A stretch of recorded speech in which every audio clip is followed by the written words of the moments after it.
Okay.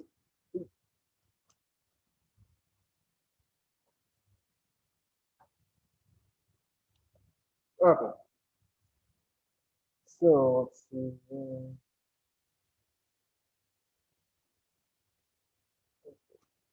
It looks good. So what are we doing today, right? Here's the real agenda for class. We're going to review exam 1, which great success. We just did it. Fantastic. Then we've got topic 4 objectives. We're starting topic 4 today, right? Time domain analysis and what that all means. So today's going to be, this week's kind of like a setup week. So we're going to be doing a little bit of setup here. What is it that we're trying to do? Well, first, we want to be able to solve equations of motion for constants and functions of time when forces and moments are applied, right? Or voltages, whatever we're applying. We're going to model free and forced responses for mass spring damper systems. We want to solve for system response using MATLAB, right? So if you don't normally bring your computer to in-person class, you should, because we are going to be needing MATLAB and Simulink for some of the things that we do. You'll even see after I post the homework, some of the homework problems are going to require you to check your solution using MATLAB or Simulink, right? Or to plot something, plot the system response. But plot it by hand, plot it with MATLAB, see how they're different. We want to analyze systems that are in state variable form, create linear mathematical models from provided algebraic representations. We're going to model free, step, ramp, and impulse responses for systems. We want to analyze a system response using the time constant and the undamped natural frequency. We want to calculate the time constant and the undamped natural frequency and estimate the values of coefficients in dynamic models using time domain response. There's quite a bit, but this topic is pretty long for us, right? Normally we're spending 1 to 2 weeks on topics. I believe this one goes for almost a month, maybe a little bit longer, right? So there's that. There's that.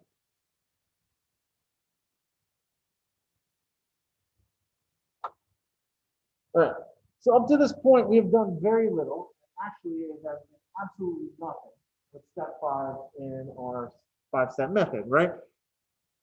That's great. So it's about to change, but we're going to do a little bit of setup first, because we need to talk about some things, right? Previous chapters, we focused on the derivation of the mathematical models for all of our systems, whether they're mechanical, fluid, thermal, or electrical, right? Or electromechanical, whatever they happen to be, right? And we've seen that if we chain multiple systems together, we can get hybrid systems, and it's just breaking them into their separate pieces and understanding how they're coupled, right? So what do we do with them, right? Well, first, before we can do anything with them, we need to start talking a little bit about some of the standard forms that these models take. Okay? Why aren't input and output equations good enough? Well, dynamic systems often take standard forms because they help us facilitate a solution either analytically or numerically via MATLAB and Simulink or some other program, right? So we can have these standards, we can have state variable format. We can have a state space representation. We can have linearized equations, right? We can have input-output equations. We can have transfer functions, and we can have block diagrams. Simulink actually runs on block diagrams. If you guys haven't used Simulink a lot, that's fine. We're gonna kind of go through the Simulink primer in a couple of weeks, get everybody like at least the basics. But it's a visual programming language. It's kind of like LabVIEW. It's kind of like that. Drag and block in, and then the block does the thing. Great. IO equations are on there, and we've been doing IO equations, so why can't we just keep doing it? There's pros and cons. We'll talk about the pros and cons of some of these methods as we go, right? But the starting point, the one thing that all of these have in common is we need a model before we can do anything, right? And so, unfortunately, this is the part of the day that I tell you, if you were hoping that you'd never have to make a model of a dynamic system ever again for the rest of the semester, then you're going to be really sad, because none of this stuff happens in a silo, right? This entire class builds from the beginning to the end. And so it is not out of the realm of possibility for me to ask you to create a mathematical model and then put it into state space or put it into a block diagram, right?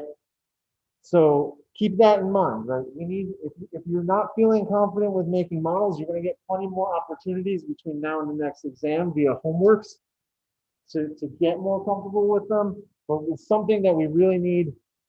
If you're struggling with, please come to office hours, right? Make sure that you get your questions answered. Okay. State variables.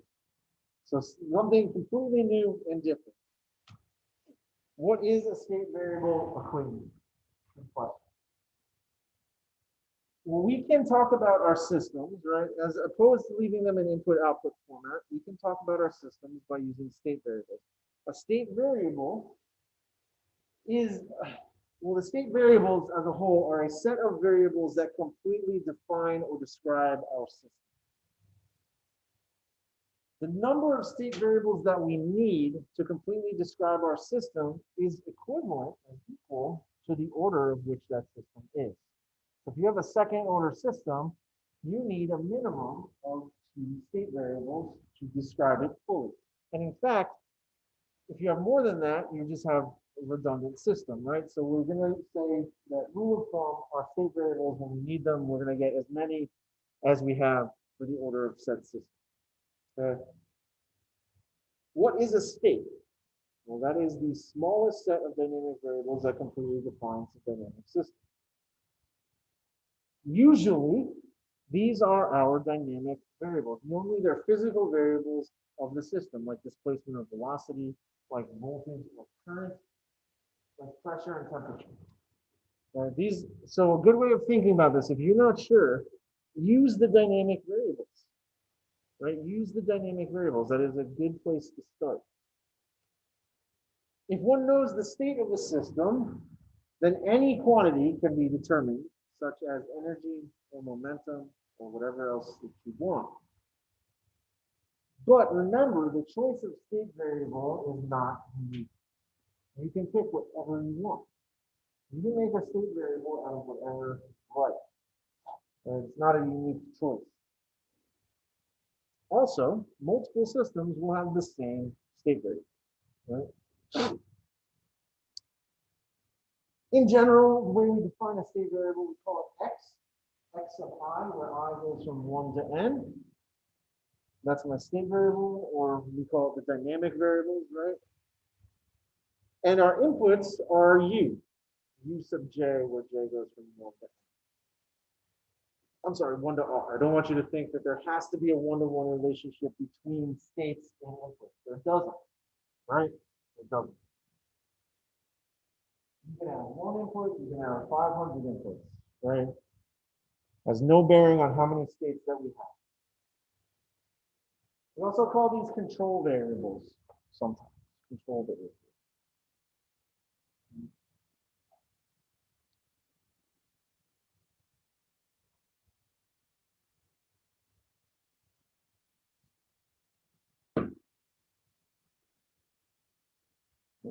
Any questions so far?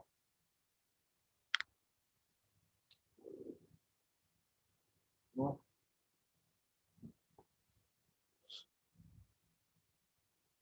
So, the set of state variables, right? The state variable equations are collected. They're a collection of first order ODEs. Where all the right-hand sides must be functions of the state variables and the input variables. And the right-hand side are linear. If the right-hand side is linear, then we can use state space representation. We'll talk about that in a second. Which is where we're headed, and we're going to lean towards this. We'll use a vector matrix representation. So what is this saying, right? If we're looking at these equations, right, I've got x dot. X dot is a first order differential, right? Is this going to be equal to some function of all of my states and all of my inputs? Does it have to be all of them inclusive? No, it doesn't. It can be any number of your states and any number of your inputs, right? And you'll see what I mean in a second, right? And we're going to have as many of these first order differential equations as we have order of our system, right? Okay. Let's try one. Let's try this, right? So we want to find the state variable equations for the system modeled by the following E's, where E and W are the dynamic variables, and V is the input. Okay. So I want you to notice in this problem, we are given the system equations, right? We did not have to derive them. We were given them, right? So we don't need to run through all 5 steps to do this, right? Or all 4 so we get here. So what are we actually going to do? Well, there's a couple of things I want to talk about here. Right? You see this dot right here, right there that I'm pointing the arrow. That's not supposed to be there. I got Microsoft Equation Editor when I wrote that, so that's not there. Pretend that's not there. Okay.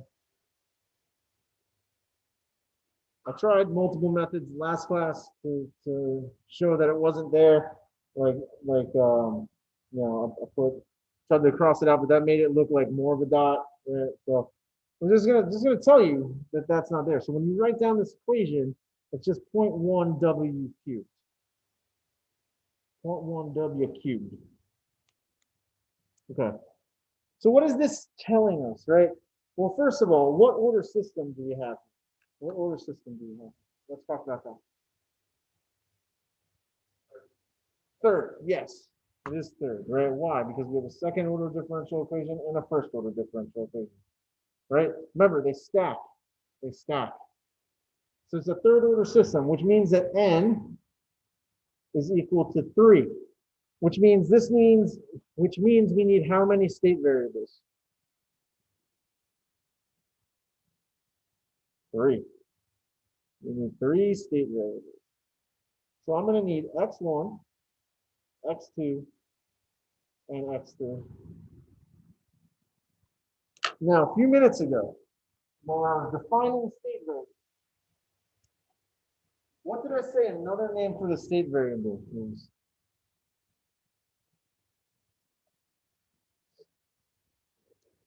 Dynamic variable. Yes, excellent. What are my dynamic variables? Z and W. So it seems like we should probably pick Z and W, right? Seems like we should. Why did he put it in 3? Well, give me a second. Bear with me. But what are we supposed to get from this, right? We're supposed to get these first order differential equations from this, right? So if I take x dot 1, that's going to be z dot. If I take x dot 3, that's w dot. But here's the problem. I still need x2 and x dot 2, right? What's up? But the v is the input, right? We were told, and that's not confusing, that u is equal to v, right?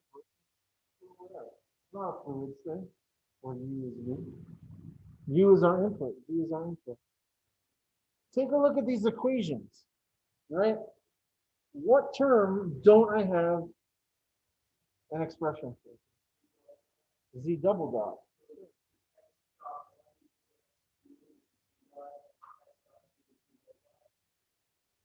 Yes, sir. Excellent. 100%.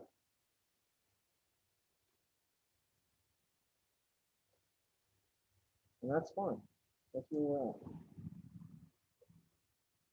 All right, well that's cool. All right, that's all well and good. All well and good. But where do we go from here, right? Where do we go from here? Well, we're going to plug in our state variables into these equations. Okay. So let's see what we end up getting. If I take this first equation, right, I get 2, well, z double dot is x2 and plus 1.8, and the z was just x1 minus 0.4 x3 plus 0.2 x2 x3. I'll call this my blue equation. Right, similarly, I get 4 times w dot, well, that's x dot 3, right? Plus 3 times x3 plus 0.1 x3 cubed minus 6 x1 is equal to 8 times u.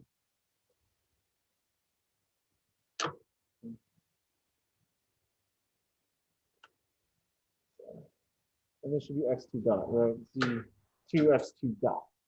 I have a question. I might have missed it. Why are we putting z dot as x2 if we said that x dot 1 is z dot? Oh, why indeed? Because we could just derive x dot 1 again. Well, Trevor, here's the reason. I need everything to be x dot is equal to some function of my states and my inputs, right? I could make this x double dot 1, but then I am not doing what needs to be done for to satisfy my state variable form. Oh, so you're putting it all in terms of first order. Yes, we're trying to get in terms of first order differential equations. Okay. Good question.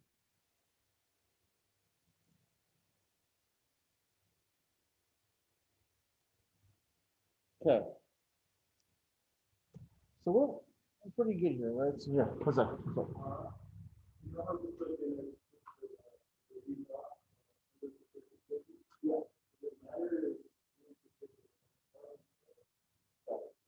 So the question was, the end of the first equation, I use x2 for z dot instead of x dot 1, right? Does it matter? And the answer is yes, it matters because, and simply because we already have an equation for x dot 1 relating it to we already have a first order differential equation for our state variable of x dot 1. Let me show you. X dot 1 is equal to z dot, right? But z dot is equal to x2. So that's actually the first order differential equation for x dot 1 in terms of my state variable. Right, so what we're trying to do, remember what we're trying to do is we're trying to get a first order differential. We basically want one first order term in each of these equations. Okay, because the next step here is to isolate that first order term on the left hand side by itself and get everything else on the right, so that we can fulfill what we had on the format that we have on this previous slide here, right? We're trying to fulfill this format. We're trying to get x dot 1 is equal to some function of my state variables and my input variables, right?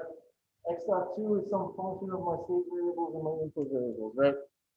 This is what we're trying to create. We're trying to create something in this form. Now, I understand it's not obviously apparent why we are trying to do this just yet. Sean.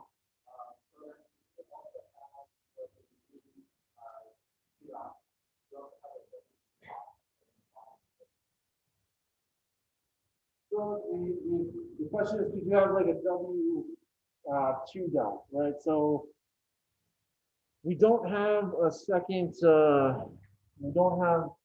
order W, right? So the only reason we did that for Z is because we have a second order term, right?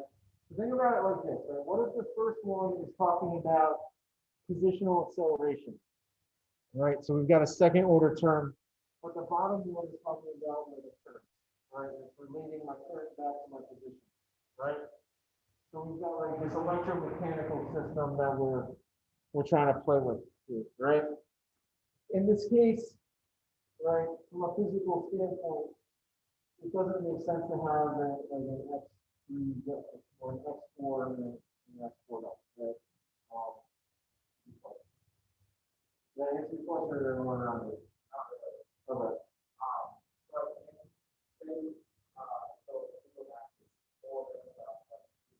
Yeah. Okay. So if we had an extra, if you had a variable here that was like W1, W2. Okay. In that case, yes, we would do an extra, two variables. Or at least a way of, yes, so yes, we would do an extra two variables. So the question, in case you guys didn't hear, because I was far from the mic, was if we had an additional variable in here, we called it like W1 and W2, right? We would have to define yet another state variable for W2. And we'll see that too when we get to mechanical systems where we've got like X1, X2, or theta 1, theta 2. You need one for each. You need one for each. Cool. All right, so what we're going to do, all right, we're going to do some algebra, and I'm going to move things around. All right, we'll start with this x dot 2 equation, right? X dot 2 is going to be equal to, well, we know it's equal to z double dot. That's just kind of a bookkeeping thing. 1/2 of negative point, whoa, negative 0.8 x1. Sorry, that should be 1.8. Negative 1.8 x1 plus 0.4 x3 minus 0.2 x2 x3, right?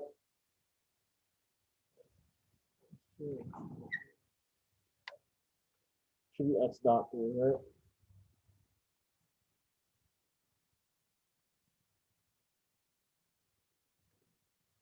So here, there should be a dot though. Can't see it, but again, Microsoft equation editor, put a dot over the whole thing. Apologize. All right. There we go. All right, so I can just multiply through by my half.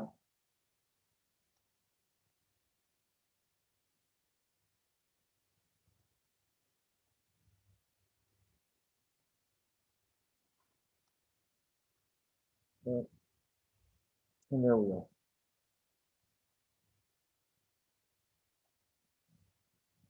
Underline this. Likewise, I can make an x dot 3 equation. Yeah. So it should, it's hard to see, there's a dot. So again, I got Microsoft equation editor. It put a dot over the whole, over the z, which is not what it's supposed to be. It's supposed to be over the double.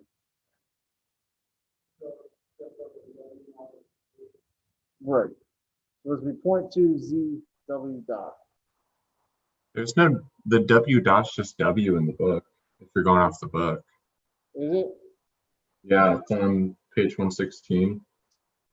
It doesn't really matter. It's just W.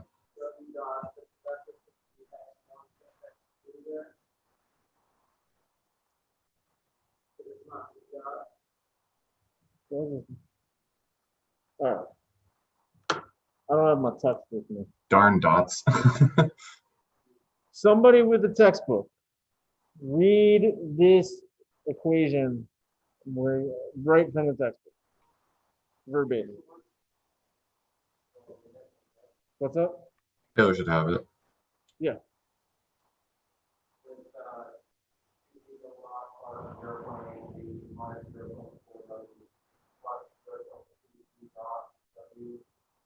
Okay. Okay, right. Okay. And what's the next line?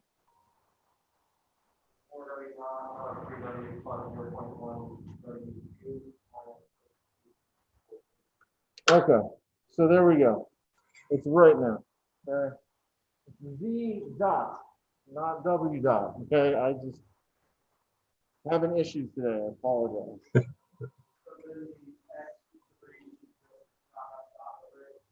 Right. Inappropriate. Oh, This is, So this should be this right here, right? It should be x2, x3. I apologize. Also, this should be 0.08, negative 0.8, negative 0.8, 8, negative 0.4.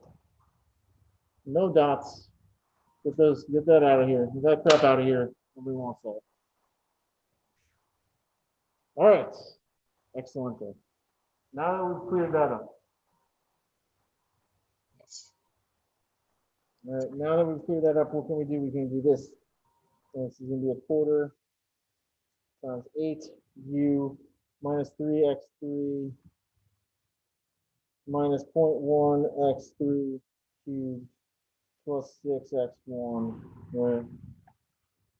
We'll rewrite it in a slightly different format. We'll talk about why in a minute.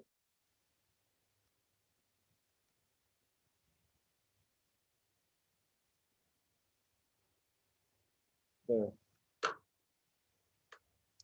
And remember, we already went over it, but x dot 1 is equal to x2.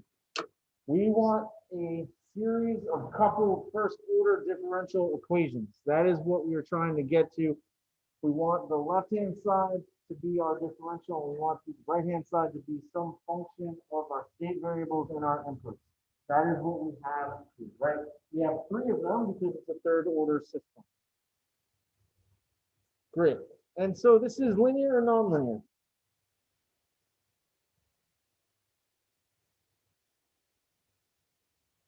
So is this a linear or nonlinear system?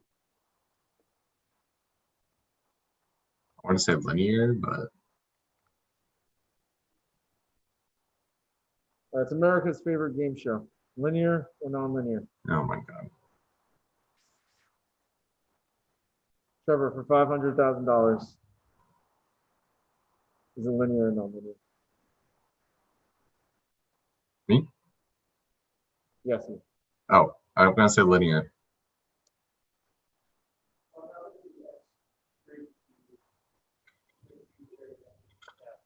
I just didn't write it.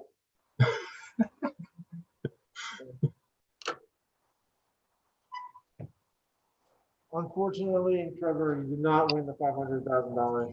Darn. It is nonlinear. So Dang it. Nonlinear. All right. Just so you guys know, in college, I used to schedule my classes around so I could watch Price is Right. So you guys know that about me.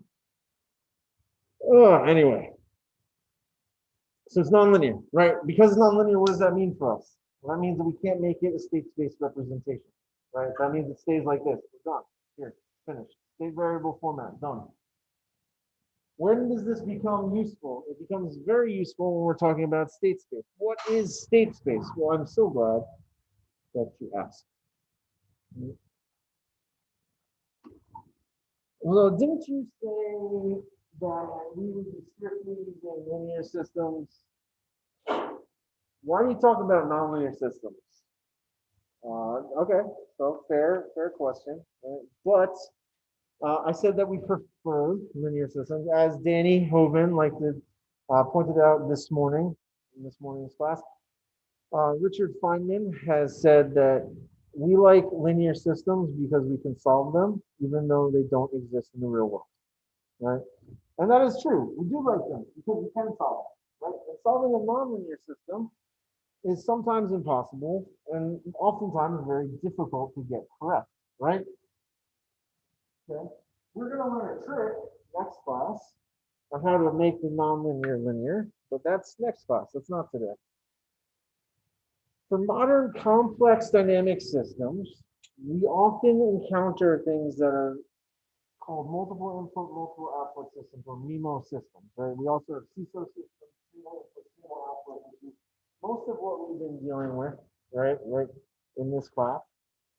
There's also a single input, multiple output, multiple input, single output, right? There's many different flavors.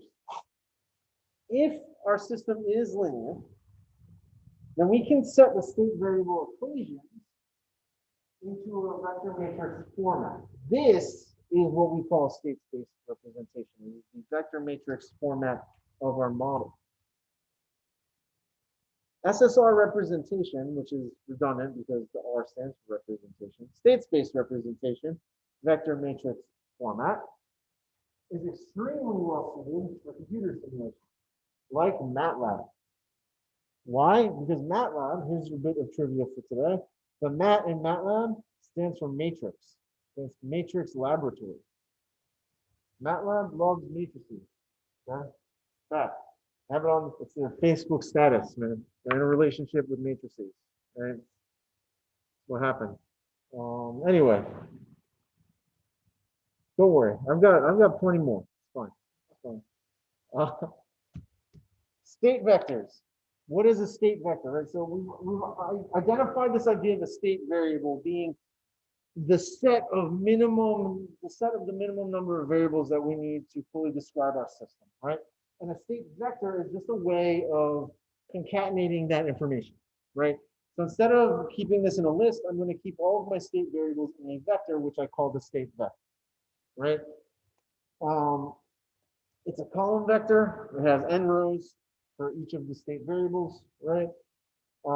It's not a physical vector, right? It's not like a force vector that's going to give you some x, y, z coordinate, right? It's just a way of storing. It's an array, right? We're using it as an array, a way of storing our information, right? The book likes to use bold X for vectors. I think that that's silly, and I will often and always write them as with the arrow for vector. Okay.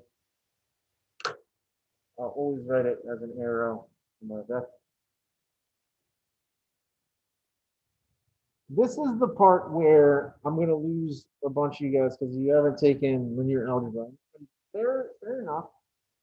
You don't necessarily need it for this class. It would enhance the state space stuff, but you don't need it. The most that I need from you guys, from a vector matrix point of view, is you need to be able to multiply matrices together. Right? Row times column, row times column. That's what I need. That's what you need. And you need to be able to do that. If you can do that, we're fine. But the idea of what state space is a linear algebra idea, right? And in linear algebra, we define all these spaces. We define the null space, right? And the left space and the right space. And state space is a subset of, think about it this way, right? If all of the solutions for a problem existed like in an area, right? State space is the group of all of the solutions that are tied to your states, right? So it's like you're corralling all of these solutions into this area that we're going to call state space. It's a geometric space that contains my state vector. Okay. Okay. If we want a complete state space model, there's a couple of parts. The first thing that we need is our state vector, right? And it needs to be a set of linear first order differential equations. That's weird because you've been making us keep all of our systems as sets of first order differential equations for like electrical systems. Oh, weird how that worked out, right? Weird how that worked. All right, so what if I have this the third order system, right? I've got x dot 1, x dot 2, x dot 3. X, right? And I've got two inputs, right? U1 and U2. Well, then I would have equations that take this form, right? And I want you to notice something about these. These are linear combinations of xi and uj. What does that mean? Well, where we're going is to get this equation, right? And this is a vector matrix equation, right? X and u and x dot are vectors, right? X is my state variable vector. U is my input vector, my control vector. B and A are matrices filled with coefficients, right? X dot is just the derivative of my state variables. Okay, so check this out, right? This is just x dot, right?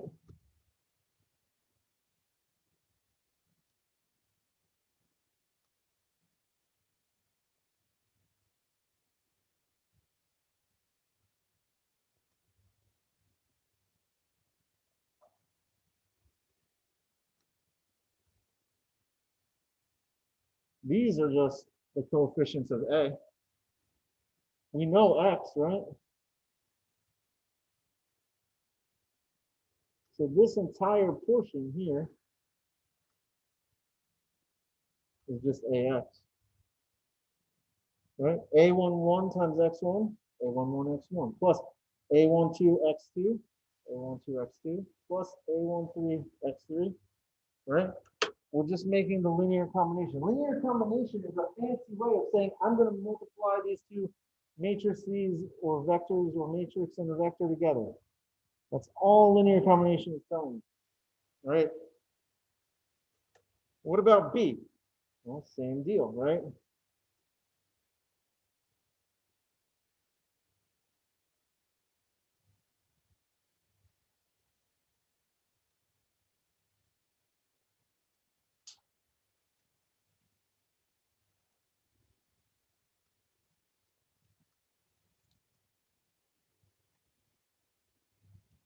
That same deal. That's all that it is. Right, so if we have this written, right, if we have our state variable equations written out, throwing this in the state space or throwing this into our state equation becomes what? It becomes an exercise in us reading off our coefficients and placing them into these matrices and vectors in the appropriate spots. So remember, when we multiply vectors and matrices together, it is row times column, right? Right? A11 times x1 plus A12 times x2 plus A13 times x3. Right? The next row, A21 times x1, A22 times x2, A23 times x3. Right? We're just adding them as we go, right?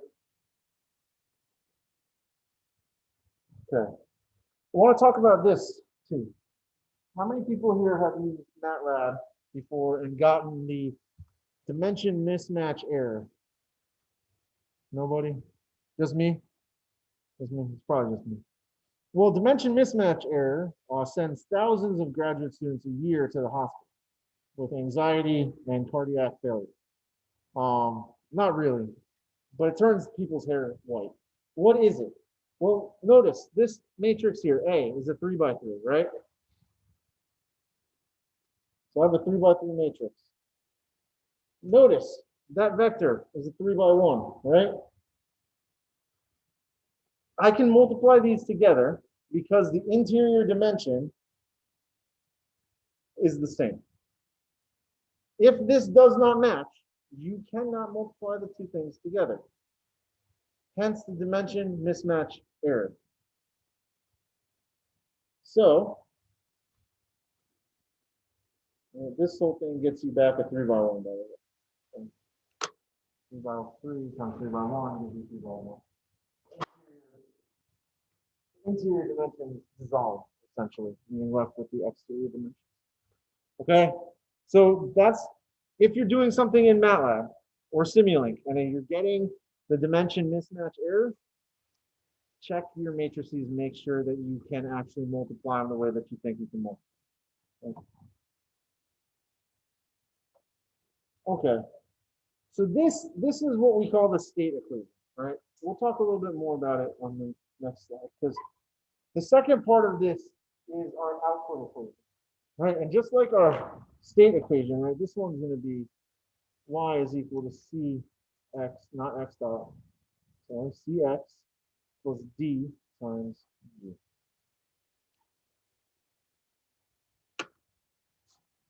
The outputs are a linear combination of the states and inputs as well.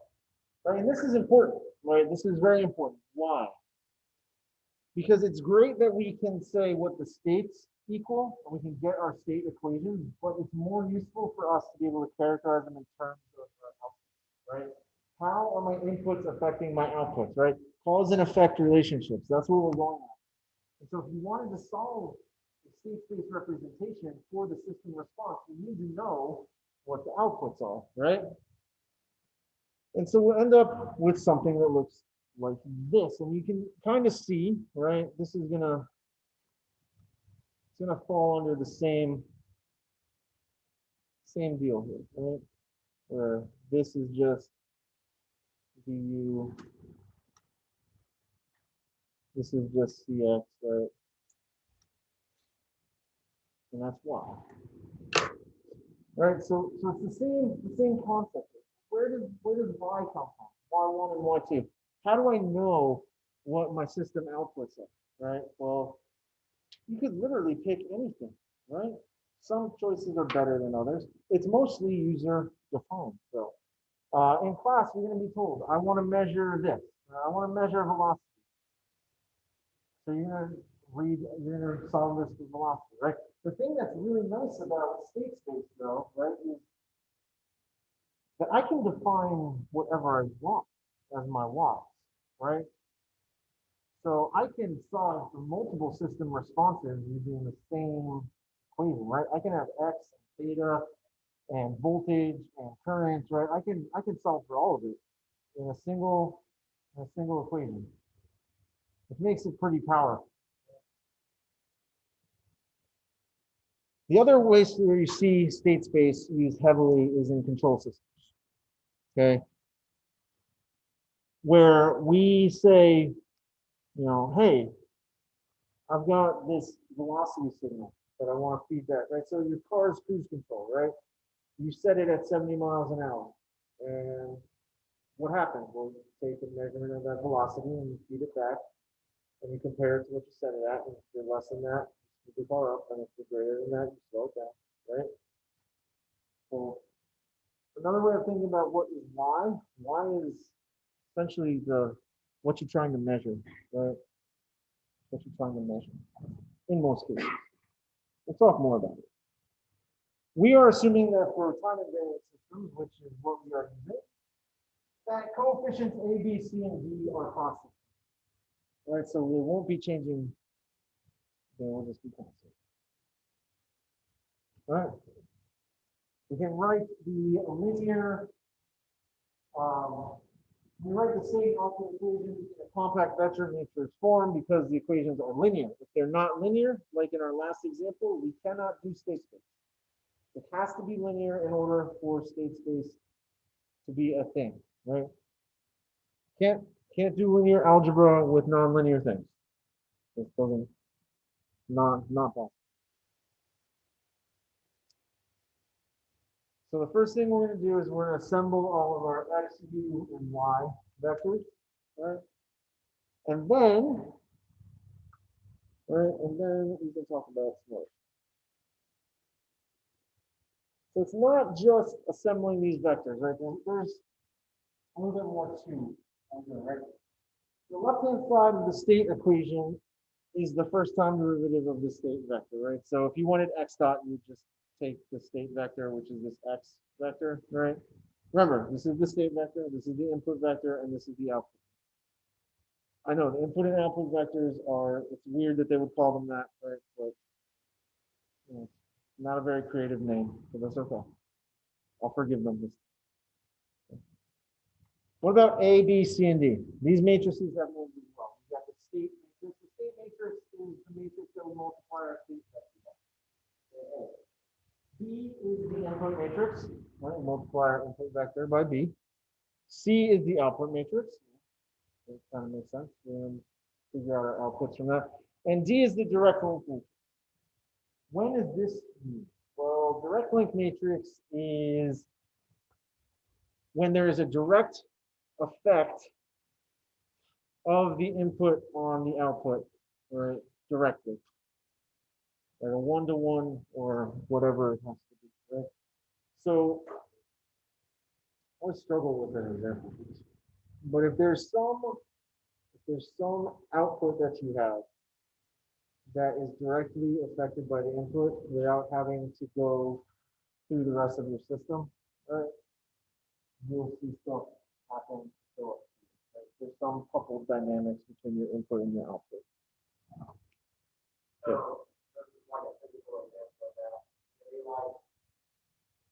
Translation of an object being directed over the force direct on an object as opposed to having several parts of the system. So a physical example would be if you had an input force on a mass and your output was acceleration, right? like in the simplest form, you have a little, like a regular block you're pushing on it. You want to know what the acceleration is.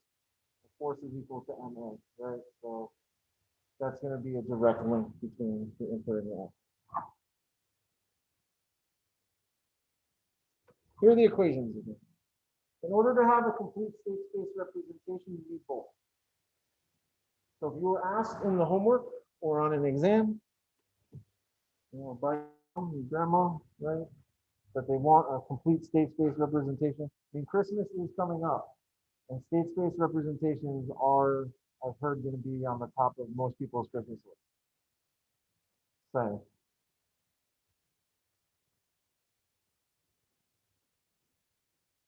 right, you need both of these. You need both the state equation and the output equation. If you're doing this in MATLAB, MATLAB is going to require you to identify A, B, C, and D, right? So it's not like MATLAB is magical, right? And you're just like, oh, I want to do state space, right? You hit the keys and all of a sudden it comes up, right? You kind of have to go into MATLAB knowing what the setup is, right? You have to have the setup in order to go. We talked about inner outer dimensions on vectors and matrices.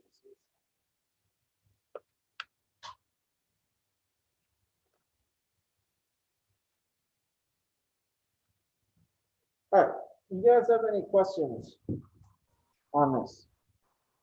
I really wish we could put like a U in front of SSR because that'd be USSR and that'd be pretty funny. That's about it.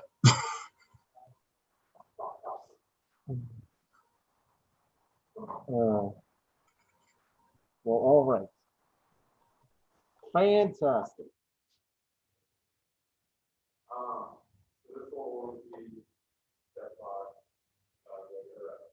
So this is like step 4.5, right? So this is another way for us to write our models such that we can get a better handle on what our evaluation will look like, right? So there's a couple of standard forms, right? State space being one of them. The other one is Laplace transform, right? And transfer functions. And both of those have their benefits and both of those have their downsides. And we'll talk about that more in a couple of weeks when we actually get to Laplace transform. So, before we cross the Laplace transform bridge, we've got to go through state space, and we have to go through the swamp of differential equations, and then the 7 layers of the candy cane forest, and then we get to Laplace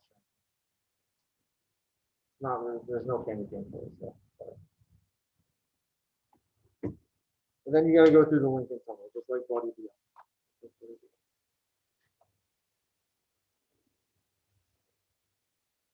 Let's try one. Hey, this one looks super familiar. Like we did it in class like a week ago, and we did it in homework last week. Let's do it again. Right? It was so much fun.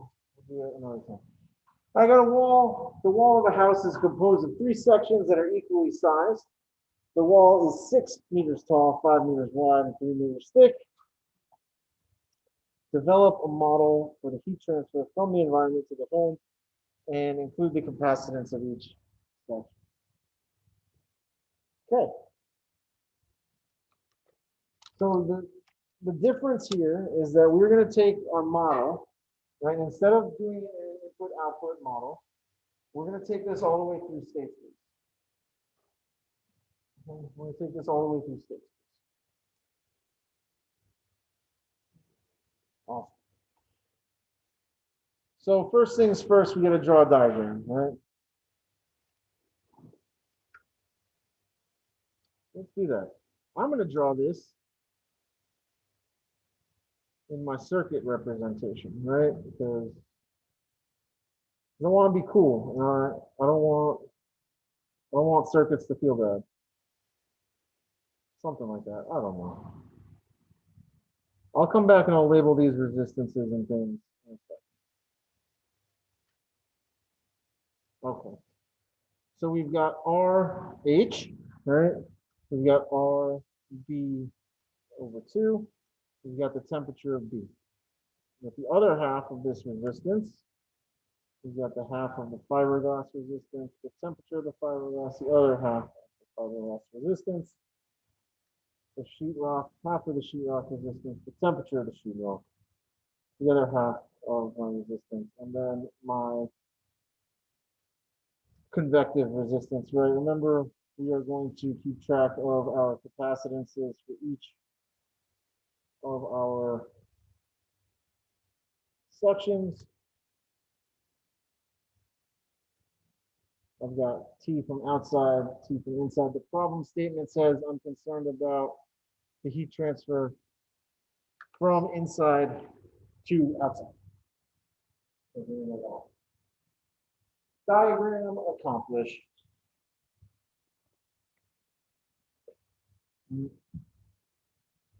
Everybody good with that diagram? Everybody, any questions on the thermal resistance model that we're using?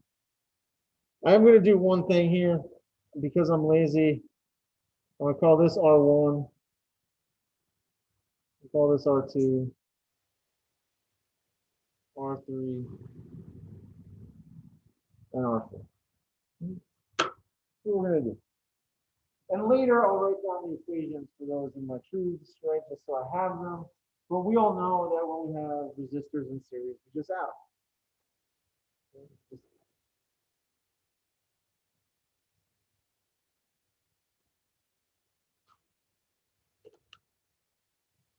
All right, so what about inputs and outputs then?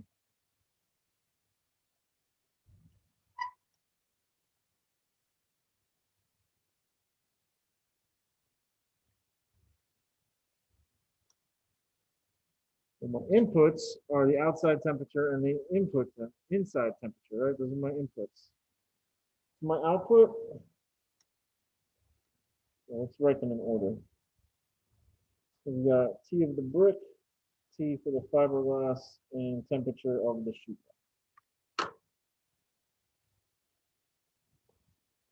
So this is one of the times where we're going to start seeing why identifying inputs and outputs is important. Because remember, we need to make the output equation, right? And how do we, if you're not told specifically what things you're interested in as the output, how do you pick it? Well, we've got three perfectly good outputs right here. Right? We've got three really good outputs.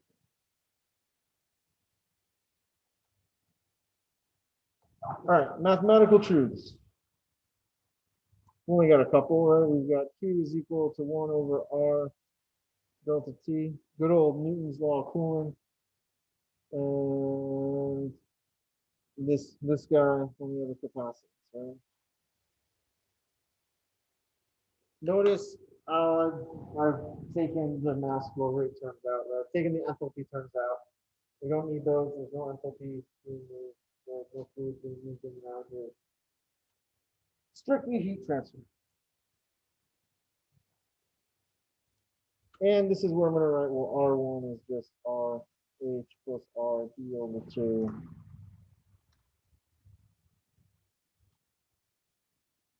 RF over 2. R3 is RF over 2 plus RS over 2 and R4 is RS over 2 plus R.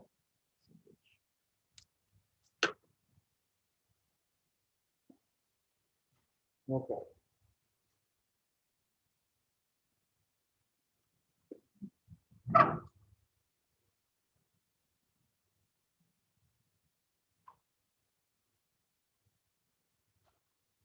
Yep.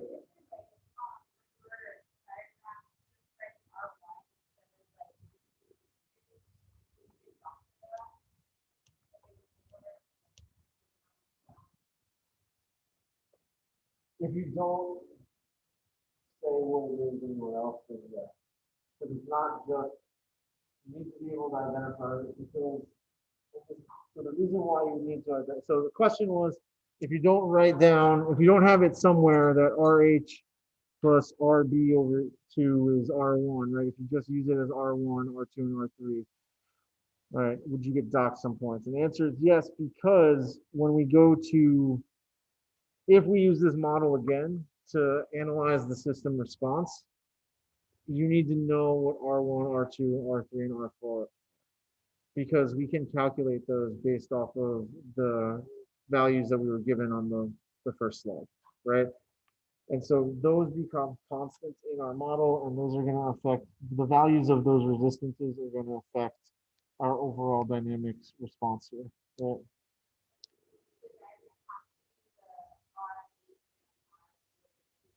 So I'm fine if you used R1, R2, and R3 as long as you identify in your like truths, like, hey, this is what R1, R2, and R3 are, right? So as long as you have it somewhere that it can be traced back to, I'm fine with that.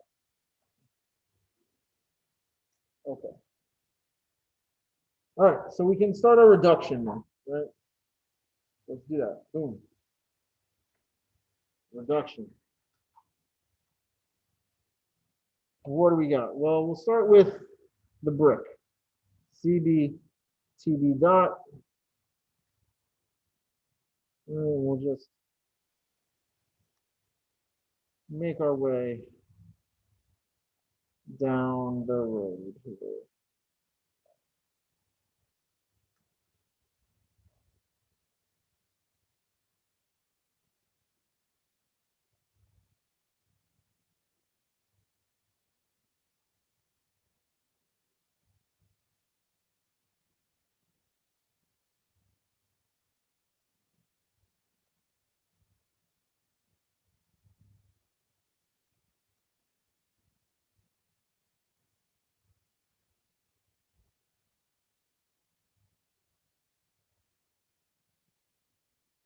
Look, there we are.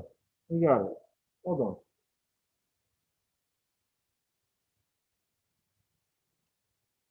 But we want to get this in state space, right? We want to get this in state space. So instead of wasting the time to put this in input-output format, we're going to do something else first. And what we're going to do,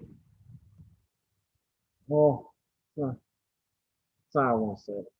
We're going to algebra this. And we're going to separate all of our terms out, and we're going to group our like terms. Okay? And there's a reason that we're going to do that. And the reason is for when we substitute our state variables back in. So that's the reason. So let's do some algebra. Okay?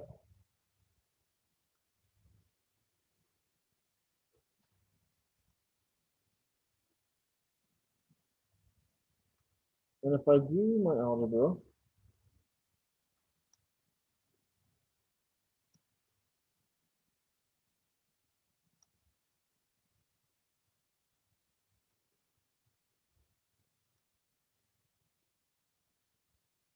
and that,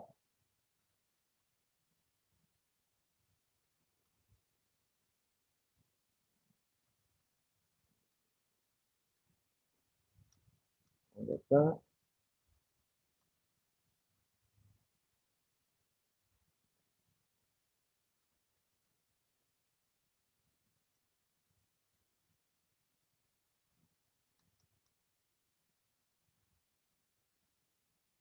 It's R3 plus 1 over R4. TS minus 1 over R3. TF is equal to 1 over R4. T. Call this 1, 2, and 3, just because. Because why not? I didn't number anything yet. No, you got to number something. Okay. So far, everyone's with me, right? We got our model, right? Using Newton's law of cooling and our elemental equation for capacitance, right? Basically conservation of energy. Use the first law of thermodynamics. And then we just did some algebra and moved things around, right? So that I got T dot B, TB, right? Just regrouping my terms. Just regrouping my terms. The next thing I want to do is looking at this, I want to come up with my state variables. Okay. Now, a few minutes ago, when we were talking about state variables, right? What is the best way to choose my state variables? What do you guys think the state variables should be?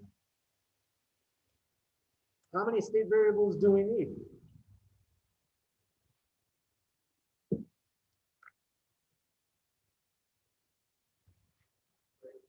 3. Yes. Sean.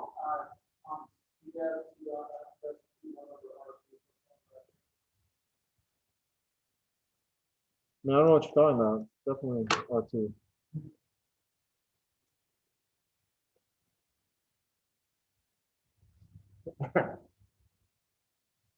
So we need 3, right? We've determined that we need 3 state variables. What are my state variables?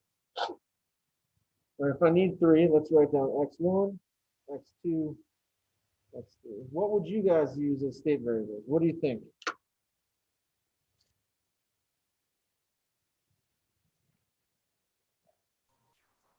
Is it the 3 temperatures that are output, like the temperature of the brick and the sheetrock and the fiberglass? It absolutely is. Okay. TB, TF, and TS. And that means, right? Well, let me give myself a little more space so that's not confusing. We get x dot 1 is equal to t dot b. X dot 2 is equal to t dot f.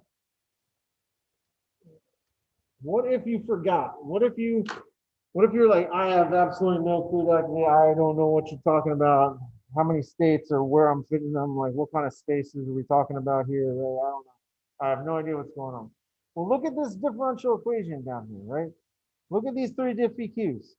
They are already first order coupled differential equations, right? So we should probably take our state variables to be whatever we have a differential equation for, right? When we have first order coupled differential equations, forming the state variable equations is significantly easier, right? Significantly easier. Because we already have a clue and insight into what we're trying to do. Now, what about my outputs? Because I need to find my outputs. How many outputs do I have? 3, sure. We can go with 3. Y1, what are they? Yes. Now, we weren't told that we needed to measure anything, but we do know that we have 3 outputs, right? According to our dynamic systems approach here. So we set up our outputs here, right? We put them up as y1, y2, and y3. What else? What else is PB equal to?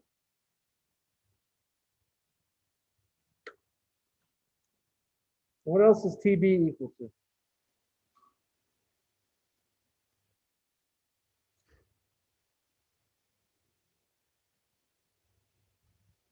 Y1 is equal to TB, and what else? X1. And this equals X2, and this equals X3. That's going to come back later. We'll talk about it, right? When we did it up front. So what do we do now? Well, we're going to take our equations, right? We're going to rewrite them, right? We're going to rewrite it in terms of our highest order differential, and then we're going to plug in our state variables. So I'm going to take equations 1, 2, and 3, and I'm going to rewrite them. All right, T dot B is equal to -1 CB R1 plus R2 times TB plus 1 over CBR2 times T sub F plus 1 over CBR1 TF. In fact, I'm going to do something that you guys are going to think is weird for a second.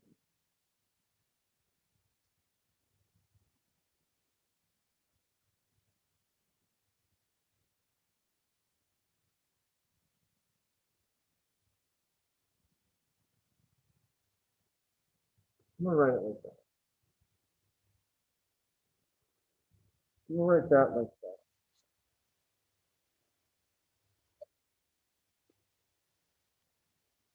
Oh, that was scary. I thought we lost it for a second there. It's more like that, like that. So what did I do, right? All I did was I took that previous equation and I solved for T dot B, right? I'm gonna do the same thing for the other two. And I'll get T dot F. T dot F is gonna equal 1 over R2 times CF TB minus 1 over CF R2 plus R3 F plus 1 over CF R3 TS plus 0T outside plus 0T inside. And the final one is T dot S equals negative 1 over CS R3 plus R4 TS. Well, sorry, before we do that, 0 times TB minus plus 1 over CF R3 CF R3 TF minus 1 over CS R3 plus R4 TF 0 T outside plus 1 over CSR 4. All right, notice how I've written these, and I don't always go through the painstaking process of doing this, but I'm doing this to prove a point right now because we're just starting off, and I think it's important that you see this in a second. We are going to substitute in all of our dynamic or all of our variables, right? We forgot to, did we forget? Did I define U1 and U2? No, I didn't. We forgot to define U1 and U2, right? That's T outside and T inside. Have those. So I'm going to take those state variables and those input variables, and I'm going to plug them into these equations now, right? I'm going to plug them in right now.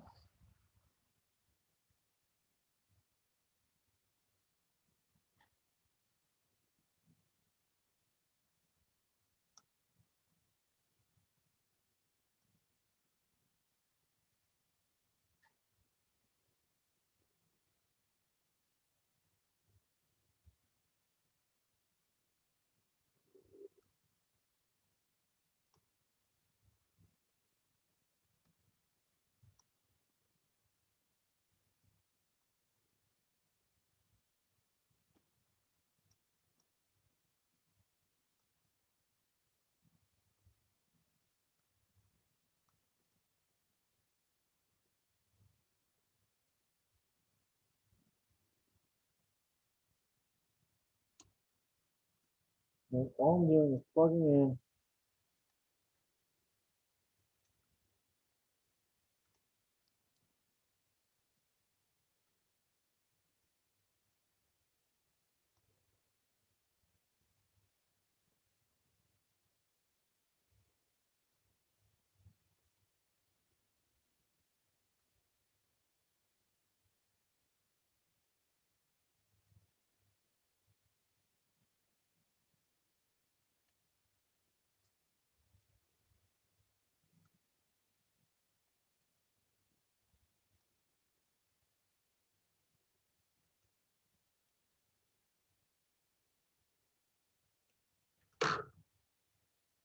remember what we went over a few slides ago. If I want to put this in the state space representation, I'm literally taking these things and I'm putting the coefficients in a matrix, right? If I write it like this, everything drops in the way it's supposed to. Do I always write them like this? No. The zero, I don't normally write zero terms, personally. I think when you're starting off, this is super helpful, right? It will reduce the amount of mistakes made, guaranteed. Because now the next step is creating our x dot is equal to ax plus bu equation, and our y is equal to cx plus du equation, right? That's the next step. And we're going to take this equation, right? So the state equation comes directly from these three that we've written on the bottom half of the slide, right? That's where the state equation comes from. So let's do it. Let's talk about our state equation. Okay. So remember, the format is x dot is equal to ax plus bu.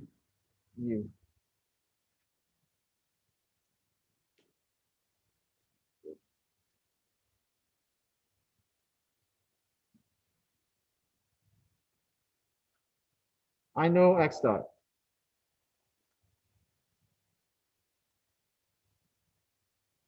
I know x.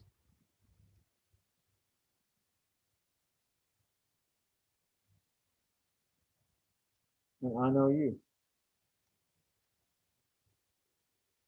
So really, I just have to figure out what a and b are, right? And we know a and b.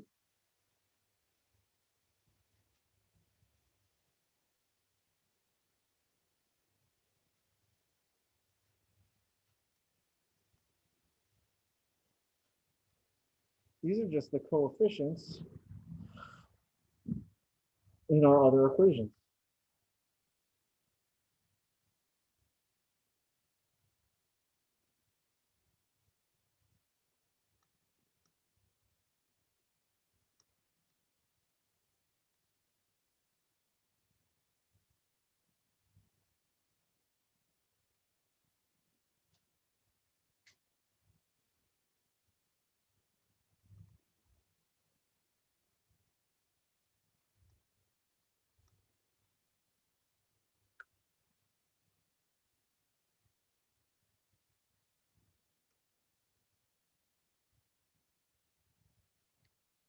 So I want you guys to look at this, right? And we don't. Remember, all you're doing is taking those last three equations, right? And taking the coefficients in front of the x1, x2, and x3 and popping them in that matrix, right? If you write it the way that I just wrote it, it becomes very clear where each one goes, right? Same deal with our B matrix, right? But there's a built-in check here, okay? There's a built-in check. You multiply out these two, the first matrix, the first vector, right? Row times column. Negative 1 over CB, R1 plus R2 times X1 plus 1 over CB R2 X2 plus 0 X3 plus 1 over CB R1 U1 plus 0 U2. That should give me back my X dot 1 equation, right? Notice this. If you're to group this in levels, right?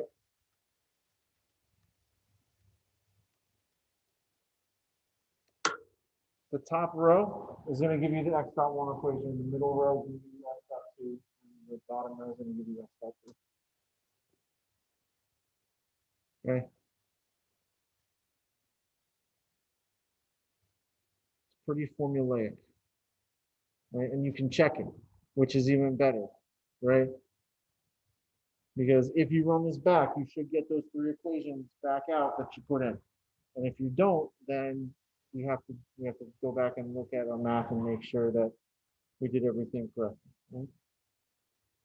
Finally, if we want to complete state space representation,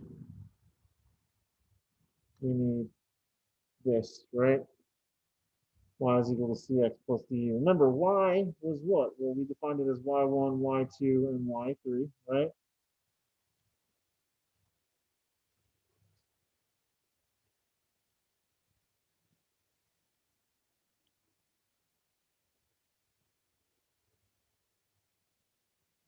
Okay. Remember, I asked you guys this before. I'm going to ask you it again. What else was y1 equal to? Y1 was TB, right? But TB was also x1, right?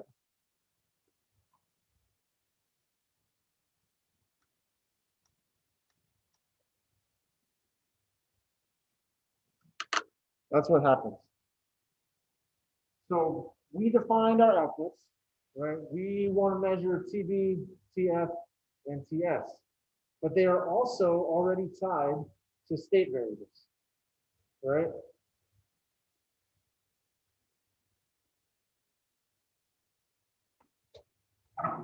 There's no direct effect of the outside. Just because the outside's at 50 doesn't mean that the brick is going to be at a specific temperature at its core, right? That's not how it works. I mean, eventually it works that way. Right? If left unheated, right, it will settle at an equilibrium temperature. But I want you guys to look at this, and then we'll be done, because we don't have enough time to do anything else. Come on. Come on. Okay. When we defined our state variables, y1 is equal to tb was equal to x1. How does that relate back to x1? Well, it is. It's exactly what it is, right? So if you were to multiply out your y matrix, right? y1, right, the top row of that matrix is 1, 0, 0. That's going to be tb plus 0 plus 0. The input is 0 in both cases. So you just get back y1 is equal to tb. y1 is equal to x1. And a lot of these cases, when we have user-defined things like this, they'll fall out, right? They will fall out. On homeworks and things, I'm going to tell you guys what to be looking for a steam matrix, right? So like, I'll give you a specific quantity that we want to track as an output, right? But it can literally be anything, right? It can be anything that we want. All right, do you guys have any questions? All right, so I'm going to give you your participation assignment, which is due before class,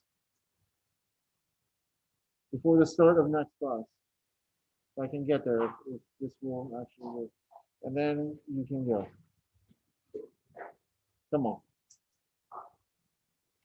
Here, ready? I want you guys to try this problem on your own, at home. That doesn't matter. What I want you to do is upload your work to a private message due to me before the start of next class. All right, this will be up on YouTube too later if you want to check it out, right? But to get your participation points this week, this is what you guys need to try this problem. It doesn't need to be right or wrong. You just need to show that you have tried. Okay?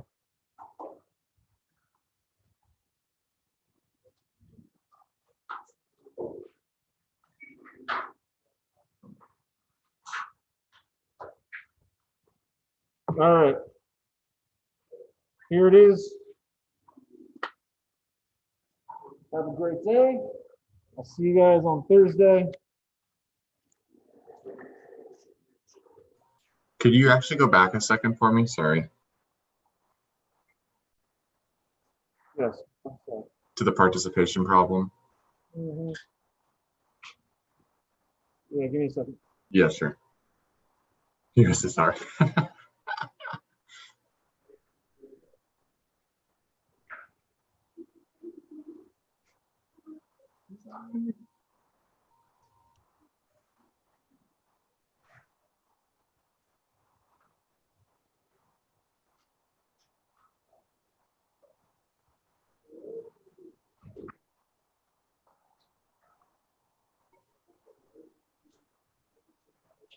I'm just clear that real quick.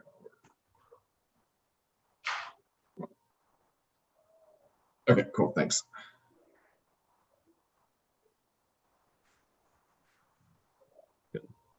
No problem.